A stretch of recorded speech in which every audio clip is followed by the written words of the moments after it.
Sir ಅದೇ ಈ ಮನಸ್ಸುಗಳಿಗೆ ನನ್ನ ಪ್ರೀತಿಯ ನಮಸ್ಕಾರ. ಶಾಂತಿ ವಿದ್ ಮಾಹಿತಿ ಚಾನಲ್ಗೆ ಸ್ವಾಗತ. ನನ್ನ ವಿಡಿಯೋವನ್ನ ನೋಡಿ ಸಪೋರ್ಟ್ ಮಾಡ್ತಿರೋ ನಿಮ್ಗೆಲ್ರಿಗೂ ಧನ್ಯವಾದವನ್ನ ಹೇಳ್ತಾ, ಇಂದಿನ ವಿಡಿಯೋದಲ್ಲಿ ಒಬ್ರು ಪೇರೆಂಟ್ಸ್ ಕೇಳಿದ್ರು, ನಾನು ಲಾಸ್ಟ್ ವಿಡಿಯೋನ ಮಾಡಿದೆ ಇದ್ರ ಬಗ್ಗೆ, ಅವ್ರು ನೋಡಿಲ್ಲ ಅನ್ಸುತ್ತೆ, ಮಕ್ಳು ಓದುವಂತ ಪುಸ್ತಕದ ಬಗ್ಗೆ ಸ್ವಲ್ಪ ತಿಳಿಸ್ಕೊಡಿ ಅಂತ. ಸೊ ಹಾಗಾಗಿ ಇವತ್ತಿನ ವಿಡಿಯೋ ಆಗಿರುತ್ತೆ. ಒಂದು ಪೇರೆಂಟ್ಸ್ ಅಲ್ಲಿ ರಿಕ್ವೆಸ್ಟ್ ಮಾಡ್ತೀನಿ, ನೀವ್ ಹೇಳ್ಬೋದು ಪಾಠ ಪುಸ್ತಕನೇ ಮೇಡಮ್ ನಮ್ಮ ಮಕ್ಳು ಓದ್ತಿಲ್ಲ, ನೀವ್ ಹೇಳೋ ಸ್ಟೋರಿ ಬುಕ್ಸ್ ಈ ಕತೆ ಪುಸ್ತಕಗಳನ್ನ ನಮ್ಮ ಮಕ್ಳು ಎಲ್ಲೂ ಓದ್ತಾರೆ ಅಂತ. ಇದು ನಮ್ಮ ತಪ್ಪು ಕಲ್ಪನೆ. ನಿಮ್ಮ ಮಕ್ಕಳು ಪಾಠ ಪುಸ್ತಕವನ್ನ ಓದ್ಬೇಕು, ಹಿಡಿಬೇಕು, ಕಾನ್ಸಂಟ್ರೇಷನ್ ಬರ್ಬೇಕು ಅಂದ್ರೆ ಅವರ ಇಷ್ಟದ ಪುಸ್ತಕವನ್ನು ಕೊಟ್ಟು ನೋಡಿ. ಪಾಠ ಪುಸ್ತಕದಲ್ಲಿರೋ ಕಂಟೆಂಟ್ಗಳೇ ಬೇರೆ, ಆದ್ರೆ ಕತೆ ಪುಸ್ತಕಗಳು ತುಂಬಾ ಕುತೂಹಲದಿಂದ ಇರುತ್ತೆ. ಅದ್ರಲ್ಲಿ ಅವರ ಇಮ್ಯಾಜಿನೇಷನ್ಗೆ ಒಳಪಡುವಂತ ವಿಷಯಗಳಿರುತ್ತೆ, ಅವರ ವೊಕ್ಯಾಬ್ಯುಲರಿ ಜಾಸ್ತಿ ಆಗುತ್ತೆ, ಪದ ಸಂಪತ್ತು ಜಾಸ್ತಿ ಆಗುತ್ತೆ. ಹಾಗೆ ಮಕ್ಕಳು ಇಷ್ಟು ಹೊತ್ತು ಒಂದು ಕಡೆ ಕೂತ್ಕೊಳ್ಳುವಂತಹ ಒಂದು ಕೆಪಾಸಿಟಿ ಬರುತ್ತೆ. ಸೊ ಸುಮ್ನೆ ಮತ್ತೆ ಮಕ್ಕಳ ಜ್ಞಾನ ಭಂಡಾರ ಹೇಳ್ತಾರಲ್ಲ, ನಾಲೆಜ್ ಜಾಸ್ತಿ ಆಗುತ್ತೆ. ಸೊ ಹಾಗಾಗಿ ಪುಸ್ತಕವನ್ನ ಓದೋದಕ್ಕೆ ಕೊಡಿ ಅಂತ ಕೇಳ್ತಿರೋದು. ಯಾವ ವಯಸ್ಸಿನ ಮಕ್ಕಳಿಗೆ ಎಷ್ಟು ಹೊತ್ತು ಪುಸ್ತಕವನ್ನ ನಾವು ಕೊಡ್ಬೋದು, ಯಾವ ರೀತಿಯ ಬುಕ್ ಅನ್ನ ಕೊಟ್ರೆ ನಮ್ಮ ಮಕ್ಕಳ ನಾಲೆಜ್ ಹೆಚ್ಚಾಗತ್ತಂತ ನೀವು ಕೇಳ್ತಾ ಇದ್ರೆ, ಇದಕ್ಕೆ ಉತ್ತರ ಇಷ್ಟೇ.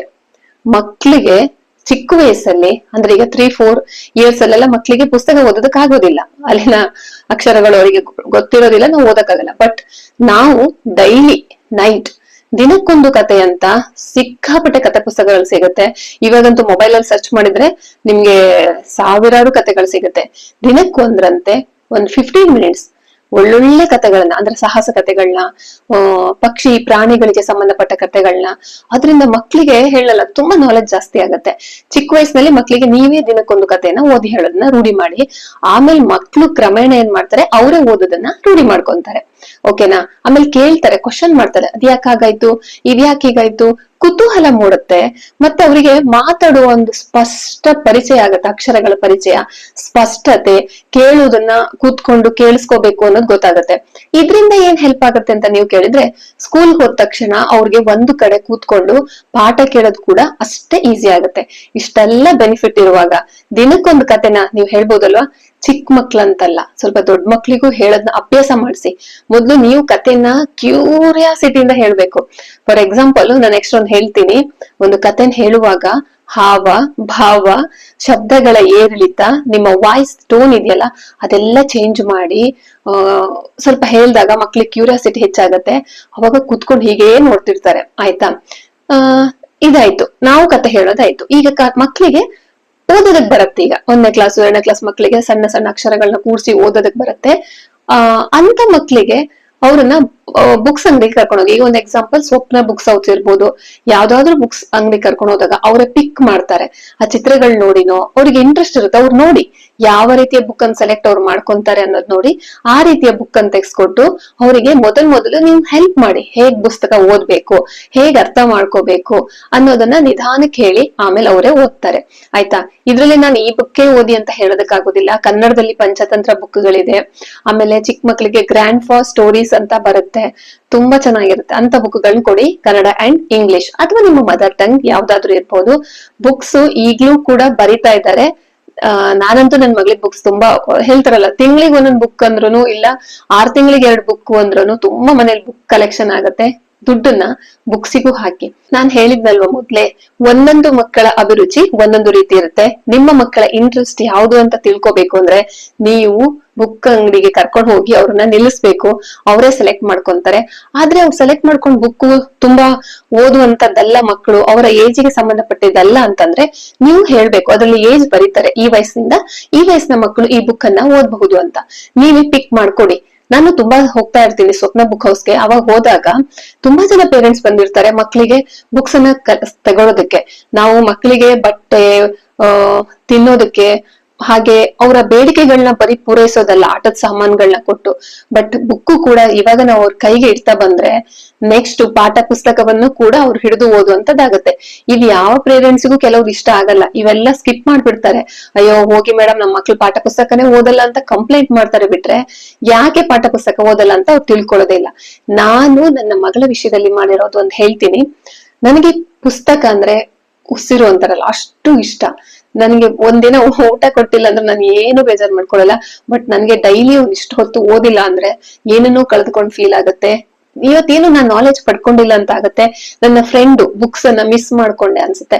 ಸೊ ಹಾಗಾಗಿ ನಾನು ಪುಸ್ತಕ ಪ್ರೇಮಿ. ಹಾಗಾಗಿ ನಾನು ಏನ್ ಮಾಡ್ತಿದ್ದೆ, ಚಿಕ್ಕ ವಯಸ್ಸಿಂದನು ಪುಸ್ತಕವನ್ನ ತಗೊಂಡು ಚಿಕ್ಕ ಚಿಕ್ಕ ನನ್ನ ಮಗಳಿಗೆ ಓದ್ ಹೇಳ್ತಾ ಇದ್ದೆ. ಅವ್ಳು ಕೇಳಿಸ್ಕೊಂತ ಇದ್ಲು. ಎಷ್ಟು ಅರ್ಧ ಗಂಟೆ ಆದ್ರೂ ಮೇಡಮ್ ಎದ್ದೇಳ್ತಾನೆ ಇರ್ಲಿಲ್ಲ ಚಿಕ್ಕ ವಯಸ್ಸಲ್ಲಿ. ಆಮೇಲೆ ಕ್ರಮೇಣ ಅವಳ ಕೈಯಲ್ಲೇ ಬುಕ್ ಕೊಟ್ಟೆ. ತಪ್ಪ ಓದ್ತಾ ಇದ್ಲು, ಅದನ್ನ ನಾನು ಸರಿ ಮಾಡ್ತಿದ್ದೆ.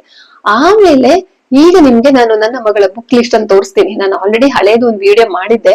ಬೇಸಿಗೆ ರಜೆಯಲ್ಲಿ ಮಕ್ಕಳಿಗೆ ಕೊಡಬಹುದಾದ ಶ್ಲೋಕಗಳು, ಪುಸ್ತಕಗಳ ಪಟ್ಟಿನ ಕೊಟ್ಟಿದ್ದೆ. ಇವಾಗ ಇನ್ನೊಂದ್ಸರಿ ಸ್ವಲ್ಪ ಡೀಟೇಲ್ ಆಗಿ ಕೊಡ್ತೀನಿ. ಸೊ ಆಮೇಲೆ ಏನಾಯ್ತು, ಪಾಠ ಪುಸ್ತಕವನ್ನ ಓದಿಸುವಂತ ಪ್ರಮೇಯ ನನಗ್ ಬರ್ಲೇ ಇಲ್ಲ. ಯಾವಾಗ ನಾನು ಅವಳ ಕೈಗೆ ಬುಕ್ ಇಟ್ನೋ, ಸ್ಕೂಲಲ್ಲಿ ಕೂಡ ಟಾಪರೇ ಇದ್ದಾಳೆ. ಆಲ್ಮೋಸ್ಟ್ ಎಲ್ಲಾ LKG ಇಂದ ಇವತ್ತಿನ ತನಕನು ಫಸ್ಟ್ ಬರ್ತಾಳೆ. ನನ್ಗೆ ಹೆಮ್ಮೆಯಿಂದ ಆತರ ನಾನು ಏನಾದ್ರು ಫಸ್ಟ್ ಬರೋದು ಲಾಸ್ಟ್ ಬರೋದ್ರ ಬಗ್ಗೆ ನನ್ಗೆ ಏನು ಅಂತ ಸ್ಪೆಷಲ್ ಇಲ್ಲ. ಬಟ್ ನಿಮ್ಗೆ ಯಾಕೆ ಹೇಳಿದೆ ಅಂತಂದ್ರೆ, ಅದೇನ್ ದೊಡ್ಡ ಹೆಮ್ಮೆ ಪಡುವಂತದ್ದು ಅಲ್ಲ. ಫಸ್ಟ್ ಬರೋದೇನ್ ಸಾಮಾನ್ಯ. ಯಾಕೆ ಹೇಳಿದೆ ಅಂದ್ರೆ, ಆ ಕತೆ ಪುಸ್ತಕಗಳು ಅವಳು ಓದೋದಕ್ಕೆ ಹೆಲ್ಪ್ ಆಯ್ತು ಅನ್ನೋ ಉದ್ದೇಶದಿಂದ ಮಾತ್ರ ಹೇಳಿದೆ. ಹಾಗಂತ ಹೇಳಿ ಸೆಕೆಂಡು ಥರ್ಡು ಲಾಸ್ಟ್ ಬರೋರು ಯಾರು ದಡ್ರು ಅಲ್ಲ. ನಾನು ಯಾವತ್ತೂ ಎಕ್ಸ್ಪೆಕ್ಟ್ ಮಾಡಿಲ್ಲ ನೀನ್ ಫಸ್ಟೇ ಬರ್ಬೇಕು, ನೀನ್ ಇಷ್ಟೇ ಮಾರ್ಕ್ಸ್ ತಗೋಬೇಕು ಅಂತ ಒಂದಿನನು ಹೇಳಿಲ್ಲ. ಅವಳಾಗೆ ಓದ್ತಾಳೆ, ಬರೀ ಪ್ರಯತ್ನ ಮಾಡ್ತಾಳೆ, ಫಲ ನಿರೀಕ್ಷೆ ಮಾಡ್ಬೇಡ ಅಂತ ನಾನು ಯಾವಾಗ್ಲೂ ಅವಳಿಗೆ ಹೇಳ್ತೀನಿ. ಒಂದು ದಿನ ಒಂದು ಮಾರ್ಕ್ ಕಡಿಮೆ ಆದ್ರು ಅವಳು ಬಂದ ಹೋಯ್ತು ಒಂದ್ ಮಾರ್ಕ್ ಅಂದ್ರೆ ತೊಂದ್ರೆ ಇಲ್ಲ ಪುಟ್ಟ, ನಿನ್ ಗೊತ್ತಾಯ್ತಲ್ವಾ ಯಾಕೆ ಹೋಯ್ತು ಅಂತ. ನಿಮ್ಗೆ ವಿಷಯವನ್ನ ನೀನ್ ತಿಳ್ಕೊಬೇಕು, ಆ ನಾಲೆಜ್ ಅನ್ನ ಪಡ್ಕೋಬೇಕು. ಮಾರ್ಕ್ಸ್ ಸಲುವಾಗಿ ಓದ್ಬೇಡ, ಅದನ್ನ ಎಂಜಾಯ್ ಮಾಡು, ಓದೋದನ್ನ ಎಂಜಾಯ್ ಮಾಡು ಅಂತ ಹೇಳ್ಕೊಟ್ಟಿದೀನಿ. ಸೊ ಹಾಗಾಗಿ ಅವಳು ಪ್ರೆಷರ್ ಇಲ್ದೇನೆ ಆಯೇ ದಿವಸದ ಪಾಠವನ್ನ ಆಯೇ ದಿನನೇ ಓದ್ಕೊಂಡು ಎಕ್ಸಾಮ್ ಅನ್ನೋದೇ ನೆನಪಿರಲ್ಲ, ಹಾಗೆ ಹೋಗಿ ಎಕ್ಸಾಮ್ ಬರೀತಾಳೆ. ಅಷ್ಟು ಪ್ರಿಪೇರ್ ಮಾಡಿದೀನಿ. ಸೊ ಹಾಗಾಗಿ ನಾನು ಕೂಡ ನಿಮ್ಗೆ ಇಂಥ ವಿಡಿಯೋಗಳನ್ನ ತರ್ತೀನಿ, ನಿಮ್ಗೂ ಹೆಲ್ಪ್ ಆಗ್ಲಿ ಅಂತ. ನೀವು ತುಂಬಾ ಜನ ಪಾಪ ಪೇರೆಂಟ್ಸ್ ಅದನ್ನೇ ಕೇಳ್ತಿರೋದು, ನಮ್ಮ ಮಕ್ಕಳು ಓದಲ್ಲ ಅಂತ. ಇವತ್ತಿಂದ ನೀವು ಕೊಟ್ಟು ನೋಡಿ. ಆದ್ರೆ ಒಂದು ವಿಷಯ, ನೀವು ಕೊಡುವಂತ ಕತೆ ಪುಸ್ತಕವನ್ನೇ ಇಡೀ ದಿನ ಓದೋದಲ್ಲ, ಅದಕ್ಕೂ ಒಂದು ಟೈಮ್ ಫಿಕ್ಸ್ ಮಾಡ್ಬೇಕು. ಈಗ ಒಂದು ಬುಕ್ ತಗೊಂಡ್ರಿ, ಫಾರ್ ಎಕ್ಸಾಂಪಲ್ ನಾನು ಇಲ್ಲಿ ನಿಮ್ಗೆ ತೋರಿಸ್ತೀನಿ. ಈಗ ಇದು 12, 13, 14, 12 ಮೇಲಿನ ಮಕ್ಕಳು ಓದುವಂತ ಪುಸ್ತಕ. R.K. ನಾರಾಯಣ್ ಅವರು ಬರೆದಿರುವಂತ ಸ್ವಾಮಿ ಅಂಡ್ ಫ್ರೆಂಡ್ಸ್ ಇಂಗ್ಲಿಷ್ ಪುಸ್ತಕ. ನಾನು ಕನ್ನಡ ಪುಸ್ತಕಗಳ ಪರಿಚಯನೂ ಮಾಡ್ತೀನಿ. ಓಕೆ, ಈ ಬುಕ್ ಅನ್ನ ಈಗ ತರ್ಸ್ಕೊಂಡ್ರಿ. ಇದ್ರ ಪೇಜ್ ಎಷ್ಟಿರುತ್ತೆ, ಒಂದು ಎಷ್ಟು ಪೇಜ್ ಇದೆ, ಒಂದು 300 ಪೇಜ್ ಇದೆ ಅನ್ಕೊಳ್ಳಿ. 205 ಪೇಜ್ ಇದೆ. ಸೊ ನೀವು ಇಟ್ಕೋಬೇಕು, ಈ ಪೇಜ್ ಅಲ್ಲಿ ದಿನಕ್ಕೆ 5 ಇಲ್ಲ 10 ಇಲ್ಲ ಒಂದ್ 5 ಸಾಕು. 5 ಪೇಜ್ ಓದ್ತೀನಿ, ಅದ್ ಎಲ್ಲಿಗೆ ಸ್ಟೋರಿ ಎಂಡ್ ಆಗ್ಲಿ, ಇಲ್ಲ ಸ್ಟೋರಿ ಎಂಡ್ ಆಗೋ ತನಕ 5 ಪೇಜ್ ಓದ್ತೀನಿ. ಅದು ವಾರದಲ್ಲಿ ಒಂದು ದಿನ, ಬುಧವಾರ ಆಗಿರ್ಬೋದು, ಗುರುವಾರ ಆಗಿರ್ಬೋದು. ಅಂದ್ರೆ ಅವರಿಗೆ ವರ್ಕ್ ಲೋಡ್ ಕಡಿಮೆ ಇದ್ದಾಗ, ಎಕ್ಸಾಂಪಲ್ ಅವ್ರಿಗೆ ಹೋಮ್ವರ್ಕ್ ಇವತ್ತು ಕಡಿಮೆ ಇದೆ, ಒಂದು ದಿನ ಅವರಿಗೆ ಓದೋದು ಕೊಡ್ಬೇಕು. ತಗೊಂಡ್ವಿ ಅಂತ ಇಡೀ ದಿನ ಈ ಬುಕ್ ಅನ್ನೇ ಓದ್ತಿದ್ರೆ ನಿಜವಾಗ್ಲೂ ಇಲ್ಲಿ ನಿಮ್ಮ ಸ್ಕೂಲ್ ಪರ್ಫಾರ್ಮೆನ್ಸ್ ಅಲ್ಲಿ ಕಡಿಮೆ ಬರುತ್ತೆ. ಯಾಕಂದ್ರೆ ಪೂರ್ತಿ ಟೈಮ್ ಅನ್ನು ಅವ್ರು ಇಲ್ಲ ಸ್ಪೆಂಡ್ ಮಾಡಿದ್ರೆ ಅಲ್ಲಿ ಅವರಿಗೆ ಲಾಸ್ ಆಗುತ್ತೆ. ಸೊ ಆತರ ಮಾಡಬಾರ್ದು. ಇದನ್ನ ಒಂದು ದಿನ ಅಥವಾ 2 ದಿನ ಒಂದ್ 5 ಪೇಜ್ ಇಲ್ಲ ನೈಟ್ ಮಲ್ಗೋಳಕ್ ಮುಂಚೆ ಒಂದೊಂದ್ ಪೇಜ್ 2 ಪೇಜ್ ಓದಿಸಿದ್ರೆ ಏನೂ ಸಮಸ್ಯೆ ಇಲ್ಲ. ಟೈಮ್ ಬೇಕಾಗೋದು ಎಷ್ಟು, 5 ರಿಂದ 10 ನಿಮಿಷ ಪುಸ್ತಕ ಓದೋದು ಕೊಟ್ರೆ ಯಾವುದೇ ತರದ ಪ್ರಾಬ್ಲಮ್ ಆಗೋದಿಲ್ಲ. ಯಾಕಂದ್ರೆ ಮಕ್ಳು ಎಷ್ಟೆಷ್ಟೋ ಟೈಮ್ ಅನ್ನ ಟಿವಿಯಲ್ಲಿ ಕಳೀತಾರೆ, ಮೊಬೈಲ್ ಅಲ್ಲಿ ಕಳೀತಾರೆ. ಸೊ ಅದಕ್ಕೆ ಹೋಲ್ಸ್ಕೊಂಡ್ರೆ ಇದೆಲ್ಲ ನಾನು ಅವಳಿಗೆ ಟಾರ್ಗೆಟ್ ಇಟ್ಟಿದ್ದೀನಿ. ಈ ಪುಸ್ತಕದಲ್ಲಿ 10 ಪೇಜ್ ಓದ್ತೀಯಾ, ಮುಗಿಸ್ಬಿಡ್ಬೇಕು ಆಯ್ತಾ. ಆತರ ಹಂಗ ಮಾಡಿ ಮಾಡಿ ಎಷ್ಟು ಪುಸ್ತಕಗಳು ಓದಿದಾಳ ಅಂತ ಲೆಕ್ಕ ಇಲ್ಲ. ಸೊ ಹಾಗಾಗಿ ನಿಮ್ಗೆ ಅದ್ರ ಪರಿಚಯ ಮಾಡಿಸ್ತೀನಿ. ಅತಿ ಆದ್ರೆ ಅಮೃತನು ವಿಷ ಆಗತ್ತೆ. ಓಕೆ, ಇದ್ ಗೊತ್ತಾಯ್ತಲ್ವಾ? R.K. ನಾರಾಯಣ್ ಅವರ ಸ್ವಾಮಿ ಅಂಡ್ ಫ್ರೆಂಡ್ಸ್. ಇದು ಮಾಲ್ಗುಡಿ ಡೇಸ್ ಇದ್ರಲ್ಲಿ ಕೂಡ ಬರುತ್ತೆ. R.K. ನಾರಾಯಣ್ ಬರ್ತಿದ್ದು ಇನ್ನೊಂದು ಬುಕ್ ಇದೆ, ಮಾಲ್ಗುಡಿ ಡೇಸ್. ಅದು ಸೀರಿಯಲ್ ಆಗಿ ಕೂಡ ಬರ್ತಿದೆ. ಶಂಕರ್ ನಾಗ್ ಅವರು ಅದು ಡೈರೆಕ್ಷನ್ ಮಾಡಿರೋದು, ಹಿಂದಿಯಲ್ಲಿತ್ತು. ಈಗ ನಿಮ್ಗೆ ಯೂಟ್ಯೂಬ್ ಅಲ್ಲಿ ಕನ್ನಡದಲ್ಲಿ ಕೂಡ ಬರುತ್ತೆ. ಅದನ್ನು ಕೂಡ ಮಕ್ಳಿಗೆ ತೋರಿಸಬಹುದು, ಮಕ್ಳು ಎಂಜಾಯ್ ಮಾಡ್ತಾರೆ ಯಾವ್ದ್ಯಾವ್ದೋ ಕಾರ್ಟೂನ್ ನೋಡೋದಕ್ಕಿಂತ. ನೆಕ್ಸ್ಟ್ ರೊನಾಲ್ಡ್ ದಾಲ್ ಬರ್ದಿರುವಂತದ್ದು ದ ಕಲೆಕ್ಟೆಡ್ ಶಾರ್ಟ್ ಸ್ಟೋರೀಸ್ ಅಂತ. ಇದು ಸ್ವಲ್ಪ ತುಂಬಾ ಜಾಸ್ತಿನೇ ಇದೆ. ಇದಕ್ಕೆ ಸಂಡೆ ಮಾತ್ರ ಕೊಡ್ತೀನಿ ಟೈಮು. ಇದೆಲ್ಲ ಓದಿ ಮುಗಿಸಿರುವಂತ ಪುಸ್ತಕ. ಹಾಗೆ ಹ್ಯಾರಿ ಪಾಟರ್ ಇದು 7 ಬುಕ್ಸ್ ಬರುತ್ತೆ. ಈ 7 ಬುಕ್ಸ್ ಕೂಡ ಮುಗಿಸಿದಾಳೆ. ಹಾಗನ್ಬಿಟ್ಟು ತನ್ನ ಎಜುಕೇಶನ್ ಗೆ ಎಲ್ಲೂ ಪ್ರಾಬ್ಲಮ್ ಮಾಡ್ಕೊಂಡೆ. ಎಜುಕೇಶನ್ ಅಲ್ಲಿ ಇದ್ದಾಳೆ, ಹಾಡೋದ್ರಲ್ಲಿದ್ದಾಳೆ, ಮತ್ತೆ ಕಲರಿಂಗು, ಡ್ರಾಯಿಂಗು, ಎಕ್ಸ್ಟ್ರಾ ವಂಶಿ ನುಡ್ಸೋದು, ತುಂಬಾ ಇಂಥದ್ರಲ್ಲಿ ಎಲ್ಲ ಇದ್ದು ಕೂಡ ಇಂಥ ಬುಕ್ಸ್ ಅನ್ನು ಮುಗಿಸ್ತಾರಂದ್ರೆ ಟೈಮ್ ಅನ್ನ ಯುಟಿಲೈಸ್ ಮಾಡೋದನ್ನ ನಾವು ಮಕ್ಳಿಗೆ ಹೇಳ್ಕೊಡ್ಬೇಕಾಗತ್ತೆ. ಇದು 7 ಬುಕ್ಸ್ ಬರುತ್ತೆ ನೋಡಿಲಿ. ಇಷ್ಟು ಈ ತರದ್ದು 2, 3 ಆಮೇಲೆ 4 ಬುಕ್ ಇಲ್ಲಿದೆ. ಹ್ಯಾರಿ ಪಾಟರ್ದು ಇದು 7 ಬುಕ್ಸ್ ಬರುತ್ತೆ. ಓಕೆನಾ, 7 ಬುಕ್ಸ್ ಅಲ್ಲಿ ಇಲ್ಲಿ ನನ್ನ ಹತ್ರ ಈಗ ಇಲ್ಲಿ 4 ಬುಕ್ಗಳಿದೆ ಅಷ್ಟೇ. ಇನ್ನ 3 ಬುಕ್ ಅಲ್ಲಿ ಅವಳ ರೂಮ್ ಅಲ್ಲಿ ಇರ್ಬೇಕು. ಸೊ ಇದಿಷ್ಟು ಈ ತರ ಬುಕ್ಸ್ ಗಳು. ಇದು ಅವಳೇ ಓದಿ ಬುಕ್ಸ್ ಆಗಿದೆ ಒನ್ ಟೈಮು. ಅದರಿಂದ ಏನ್ ಉಪಯೋಗ ಆಯ್ತಂತ ಅವಳ ಬಾಯಲ್ಲೇ ಕೇಳ್ಬೇಕು. ಆ ಸ್ಟೋರಿ ಹೇಳ್ತಾಳೆ, ಅದರಿಂದ ಮಾತಿನ ಕೌಶಲ್ಯ ಜಾಸ್ತಿ ಆಗತ್ತೆ, ವೊಕ್ಯಾಬುಲರಿ ಜಾಸ್ತಿ ಆಗಿದೆ. ಆಮೇಲೆ ನಂಗೆ ಪಾಠದಲ್ಲಿ ಬರೋ ಸೆಂಟೆನ್ಸ್ ಗಳು ಈಗ ಇಮಿಡಿಯೇಟ್ ಅರ್ಥ ಆಗುತ್ತೆ ಅಂತ ಹೇಳ್ತಾಳೆ. ಎಷ್ಟು ಕಾನ್ಸಂಟ್ರೇಷನ್ ಬರುತ್ತೆ ಗೊತ್ತಾ. ನೆಕ್ಸ್ಟ್ ಸುಧಾಮೂರ್ತಿ ಬರೆದಿರುವಂತಹ ಗ್ರ್ಯಾಂಡ್ ಮಾ ಬ್ಯಾಗ್ ಅಂಡ್ ಸ್ಟೋರೀಸ್, ಇದು ಕೂಡ ತುಂಬಾ ಚೆನ್ನಾಗಿದೆ. ಸುಧಾಮೂರ್ತಿದು ಒಂದು 4 ಬುಕ್ಸ್ ಇರ್ಬೇಕು. ಈಗ ಇಲ್ಲಿ ನನ್ನ ಹತ್ರ ಬಳಿ ಇರೋದು 2 ಬುಕ್ಸ್ ಇದೆ. ಇದು ಕೂಡ ಸ್ವಲ್ಪ ಹಿಂದೆನೆ ಓದಿ ಮುಗಿಸಿದಾಳೆ. ಇದೆಲ್ಲವೂ ಆಗುತ್ತೆ ನಿಮ್ಮ ಮಕ್ಕಳಿಗೆ ಓದ್ಸಕ್ಕೆ. Next Ruskin Bond great stories for children, ನೋಡಿ ಎಷ್ಟು ಚೆನ್ನಾಗಿದೆ ಈ ಬುಕ್ಸ್. ಆಮೇಲೆ Ruskin Bond's Rupa book scary stories ಅಂತ ಹೇಳಿ. ಸ್ಕ್ಯಾರಿ ಸ್ಟೋರೀಸ್ ಎಲ್ಲ ಜಾಸ್ತಿ ಕೊಡಕ್ ಹೋಗ್ಬೇಡಿ, ಡಿಪೆಂಡ್ ಅವ್ಳು ತಗೊಂಡ್ಗಳನ್ನ ಓದಿಲ್ಲ.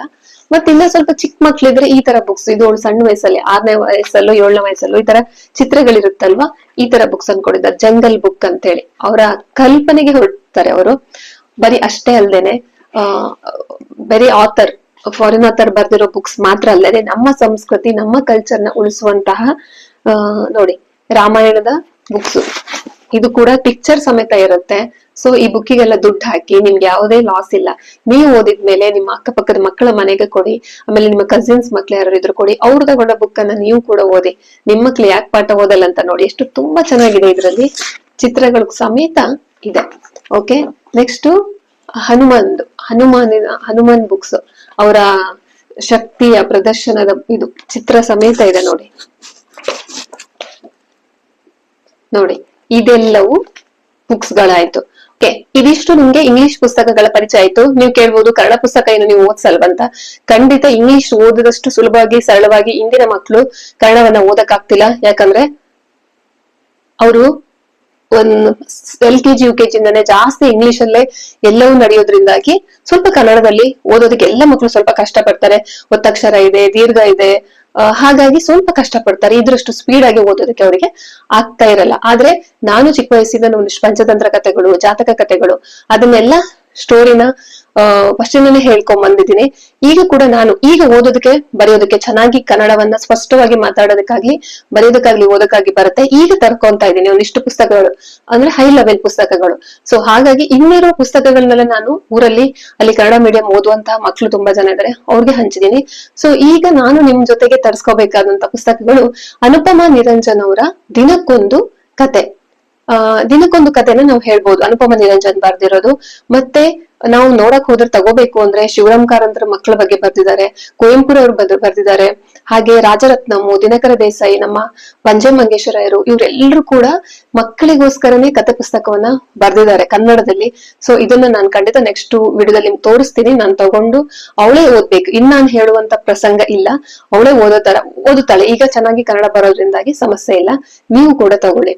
ಹಾಗೆ ನಾಗಣ್ಣನ ಕನ್ನಡಕ, ಗಗ್ಗಯ್ಯನ ಗರಿಬಿಡಿ, ಅಜ್ಜಿಯ ರುಜು, ಮಂಗನ ಮದುವೆ, ನನ್ನ ತಾಯಿ, ಬೆಂಕಿ ಕೋಳಿ, ಶಾಲೆಯ ಶೂರರು, ಹಾವಾಡಿಗ, ಗಾಂಧಿ ತಾತ, ಸುಳ್ಳಿನ ಸೋಲು, ಚಂದಕ್ಕೆ ಮಾಮ, ಇಂತ 10 ಹಲವು ಸ್ಟೋರಿ ಬುಕ್ಗಳಿದೆ. ನೀವು ಅಂಗಡಿಗೆ ಹೋದ್ರೆ ಇದೆಲ್ಲ ನೋಡಿ, ಇದೆಲ್ಲ ತುಂಬಾ ಚೆನ್ನಾಗಿದೆ. ನೆಕ್ಸ್ಟ್ ಕನ್ನಡದಲ್ಲಿ ಕೂಡ ರಾಮಾಯಣ ಮಹಾಭಾರತ ಪುಸ್ತಕಗಳು ಸಿಗುತ್ತೆ, ಅದನ್ನು ಕೂಡ ಕನ್ನಡದಲ್ಲಿ ಮಕ್ಕಳಿಗೆ ಓದೋದಕ್ಕೆ ನಾವು ಕೊಡ್ಬಹುದು. ಅಷ್ಟೇ ಅಲ್ಲದೆ MS ಪುಟ್ಟಣ್ಣ ಬರ್ದಿರುವ ನೀತಿ ಚಿಂತಾಮಣಿ, ರಾಜರತ್ನಂ ಬರ್ದಿರುವ ಬೆಳೆಯುವ ಪೈರು, KV ಸುಬ್ಬಣ್ಣನವರ ಬೆಟ್ಟಕ್ಕೆ ಚಳಿಯಾದರೆ, 10 ಹಲವು ಬುಕ್ಗಳು ನಮ್ಗೆ ಸಿಗುತ್ತೆ. ಮೊದ್ಲು ನಾವು ಓದೋದನ್ನ ಅಭ್ಯಾಸ ಮಾಡ್ಕೊಂಡ್ರೆ ಮಕ್ಳು ನಿಜವಾಗ್ಲೂ ಕ್ರಮೇಣ ಅವರು ಕೂಡ ಓದ್ತಾರೆ. ಸೊ ಹಾಗಾಗಿ ಓದಿನ ಹಸಿವು ನಮಗಿದ್ರೆ ನಮ್ಮ ಮಕ್ಕಳು ಕತೆ ಪುಸ್ತಕ ಓದೋದ್ರ ಜೊತೆಗೆ ಪಾಠ ಪುಸ್ತಕವನ್ನು ಕೂಡ ಓದ್ತಾರೆ. ನೀವ್ ಇಂದಿಂದ ತಲೆಯಿಂದ ತೆಗ್ದಾಕಿ ಮಕ್ಕಳು ಕತೆ ಪುಸ್ತಕ ಓದ ತಕ್ಷಣ ಟೈಮ್ ವೇಸ್ಟ್ ಆಗತ್ತೆ ಅಥವಾ ವೇಸ್ಟ್ ಅದು ಅನ್ನೋದನ್ನ ಬೇಡ. ಫಸ್ಟ್ ಈ ಬುಕ್ ಅನ್ನ ನಿಮ್ಮ ಮಕ್ಕಳ ಕೈಗೆ ಇಡಿ, ಆಮೇಲೆ ಅವರಲ್ಲಿರೋ ಬದಲಾವಣೆನ ನೋಡಿ. ಆದ್ರೆ ಕೊನೆಯದಾಗಿ ಇನ್ನೊಂದು ಸಲಹೆ ಅಂತಂದ್ರೆ, ಅತಿ ಆದ್ರೆ ಅಮೃತನ ವಿಷ. ಇದನ್ನು ಕೂಡ ಎಷ್ಟು ಹೊತ್ತು, ಯಾವ ವಾರ, ಎಷ್ಟು, ಆಮೇಲೆ ಅದನ್ನ ಹೇಳೋದಕ್ ಕೂಡ ಹೇಳಿ. ಅವಾಗ ಮಕ್ಕಳು ಮಾತಾಡೋದನ್ನ ಕಲಿತಾರೆ. ಕಥೆ ಪುಸ್ತಕ ಓದಿ ಸುಮ್ಮನೆ ಇರೋದಲ್ಲ, ಏನ್ ಓದ್ದೆ, ಅದರಿಂದ ಏನ್ ತಿಳ್ಕೊಂಡೆ, ಮಾರಲ್ ಆಫ್ ದ ಸ್ಟೋರಿ ಅಂತಾರಲ್ಲ, ಅದನ್ನು ಹೇಳಕ್ ಹೇಳಿ. ಇದರಿಂದ ನಿಮ್ಮ ಮಕ್ಕಳ ಜ್ಞಾನ ಹೆಚ್ಚಾಗತ್ತೆ, ಏಕಾಗ್ರತೆ ಹೆಚ್ಚಾಗತ್ತೆ, ಪದ ಸಂಪತ್ತು ವೊಕಾಬುಲರಿ ಜಾಸ್ತಿ ಆಗುತ್ತೆ, ಮಾತಾಡೋ ಸ್ಕಿಲ್ ಕಲಿತಾರೆ. ಆಮೇಲೆ ಅವರ ಒಂದು ಇಮ್ಯಾಜಿನೇಷನ್, ಕಲ್ಪನಾ ಜ್ಞಾನ ಅಂತಾರಲ್ಲ, ನಾಲೆಜ್, ಇದು ಕೂಡ ಜಾಸ್ತಿ ಆಗುತ್ತೆ. ಇಷ್ಟೆಲ್ಲ ಪುಸ್ತಕದಿಂದ ಇದೆ. ಸೊ ನಾನಿವತ್ ನಿಮ್ ಜೊತೆ ಮಾತಾಡ್ತೀನಿ ಅಂದ್ರೂ ನಾನು ಚೈಲ್ಡ್ಹುಡ್ ಇಂದ ಓದಿರುವಂತ ಪುಸ್ತಕಗಳೇ ನನ್ನ ಇವತ್ತು ಮಾತಾಡಿಸ್ತಿದೆ. ನಾನು ಎಷ್ಟು ಬೇಕಾದ್ರೂ ಯಾವ್ದಾದ್ರು ಒಂದು ಬುಕ್ ಇವಾಗ ಓದಿ ಅಂದ್ರೆ ಒಂದು ತಾಸ್ ಗಟ್ಲೆ ಬೇಕಾದ್ರ ಬಗ್ಗೆ ಮಾತಾಡ್ತೀನಿ, ಯಾವುದೇ ಒಂದು ಪ್ರಿಪರೇಷನ್ ಇಲ್ದೇನೆ. ಸೊ ಇದಕ್ಕೆಲ್ಲ ಕಾರಣ ಏನು ಅಂತಂದ್ರೆ ನಾನು ಓದಿರುವಂತ ಪುಸ್ತಕ. ಸೊ ಹಾಗಾಗಿ ನನ್ನ ಮಗಳಿಗೆ ನಾನು ಕೊಡುವಂತ ಬೆಸ್ಟ್ ಫ್ರೆಂಡ್ ಯಾರು ಅಂದ್ರೆ ಇದೇ ಪುಸ್ತಕ. ನೀವು ಕೂಡ ನಿಮ್ಮ ಮಕ್ಕಳ ಬೆಸ್ಟ್ ಫ್ರೆಂಡ್ ಯಾರು ಅಂದ್ರೆ ಪುಸ್ತಕ ಅಂತ ಆಗ್ಬೇಕು. ಯಾಕಂದ್ರೆ ಎಲ್ಲಾ ಸಂದರ್ಭದಲ್ಲಿ ಎಲ್ಲರೂ ನಮ್ ಜೊತೆಗೆ ಇರೋದಕ್ಕೆ ಸಾಧ್ಯ ಇಲ್ಲ. ಆದ್ರೆ ಈ ಪುಸ್ತಕಗಳು ಮಾತ್ರ ನಮ್ಮ ಜೊತೆ ನಮ್ಮ ಕೊನೆಯ ಉಸಿರಿರೋವರೆಗೂ ಇಟ್ಕೋಬಹುದು, ಅದನ್ನ ಪ್ರೀತಿಸಬಹುದು, ಯಾವ್ದೇ ಒಂಟಿತನ ಕಾಡೋದಿಲ್ಲ, ಯಾವುದೇ ಬೇಸರ, ಯಾರು ನಮ್ ಫ್ರೆಂಡ್ಸ್ ಆಟ ಆಡಕ್ಕಿಲ್ಲ, ಏನು ಸಮಸ್ಯೆ ಬರೋದಿಲ್ಲ. ಸೊ ಹಾಗಾಗಿ ತಮ್ಮಲ್ಲಿ ದಯವಿಟ್ಟು ಕಳಕಳಿಯ ವಿನಂತಿ ಏನು ಅಂದ್ರೆ ಪುಸ್ತಕವನ್ನ ನೀವು ಪ್ರೀತಿಸಿ, ನೀವು ಡೈಲಿ ಒಂದು ಪುಸ್ತಕವನ್ನ ಮಕ್ಕಳ ಮುಂದೆ ಕೂತ್ಕೊಂಡು ಓದ್ತಾ ಇರಿ. ಒಂದೇ ದಿನ ನಿಮ್ಮ ಮಕ್ಕಳಲ್ಲಿ ಬದಲಾವಣೆ ಆಗೋದಿಲ್ಲ. ನಾನೀಗ ತೋರಿಸಿದ್ದೀನಿ ಅಂದ್ರೆ ಇದು ವರ್ಷಾನುಗಟ್ಲೆಯಿಂದ ನಡ್ಕೊಂಬಂದಂತ ಒಂದು ಸಂಗತಿ. ನೀವು ನಾಳೆನೆ ಬುಕ್ ತಂದ್ಬಿಟ್ಟು ಓದು ಓದು ಅಂತಂದ್ರೆ ಆಗಲ್ಲ. ಮಕ್ಕಳಿಗೂ ಸ್ವಲ್ಪ ತಾಳ್ಮೆ ತಗೊಳ್ಳಿ, ನೀವು ಆ ವಿಷಯದಲ್ಲಿ ತಾಳ್ಮೆ ತಗೊಳ್ಳಿ. ಮೊದಲು ನೀವು ಓದಿ, ಅವರಿಗೆ ಹೇಳಿ, ಆಮೇಲೆ ಅವ್ರು ಖಂಡಿತವಾಗ ಬುಕ್ಸ್ ಅನ್ನ ತಗೊಂತಾರೆ. ಎಲ್ಲದು ನಿಮ್ಮ ಫೋರ್ಸ್ ಮೂಲಕವೇ ಬುಕ್ಕಿನ ಕಲೆಕ್ಟ್ ಮಾಡ್ಕೋಬೇಡಿ. ಅವರ ಇಂಟ್ರೆಸ್ಟ್ ಯಾವ್ದಿದೆ ಅನ್ನೋದು ಕೂಡ ನೀವು ನೋಡ್ಬೇಕಾಗತ್ತೆ. ಸೊ ಒಳ್ಳೇದಾಗ್ಲಿ ಎಲ್ರಿಗೂ.